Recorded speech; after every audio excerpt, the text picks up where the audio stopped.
ashama jirra jirtani jirra uma jirra froota kiyya almaan oromoo jirtani me asanun bakkuma jirtanitti nageenya waaqayyoo fi jaalalli keenya bakkuma jirtanitti isin bira haa ga'u jechaa ta'uudha. Sagantaan keenya har'aa immoo sagantaa wayii bira haa itaalee waliin deemne turreeyyuu har'aa akka tasaa ta'e kiristinaadha.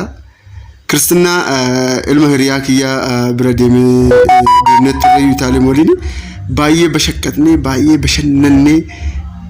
fataa'inni dhugaa itaalimna waliin jirti amma baajaajii keessa teenya jechuudha kara manaa galaa jirra ijoollee viidiyoo riikardii godhee amma isin ifan gadhiisa amma sa'aatii tokko sa'a lama akkana ta'ee jira sa'a sadii minamna irratti isin ifan gadhiisee dheena yaada baay'ee bashannannee namoota baay'eetu jira riikardii gochuudhaaf dhugaa isin jedhanatti hin tolle wanuma xiqqoo takka riikardii godhee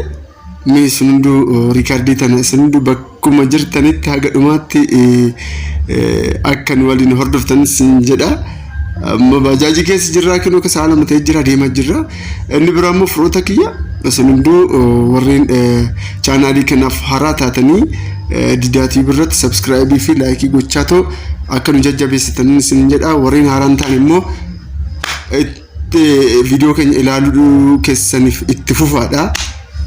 addaan nu jalaa hin citanaayi horaa bulaayii dubbii isin baay'isuumee video xiqqoo tana ilaalaa isin jedha nagaannaa jedha ciao.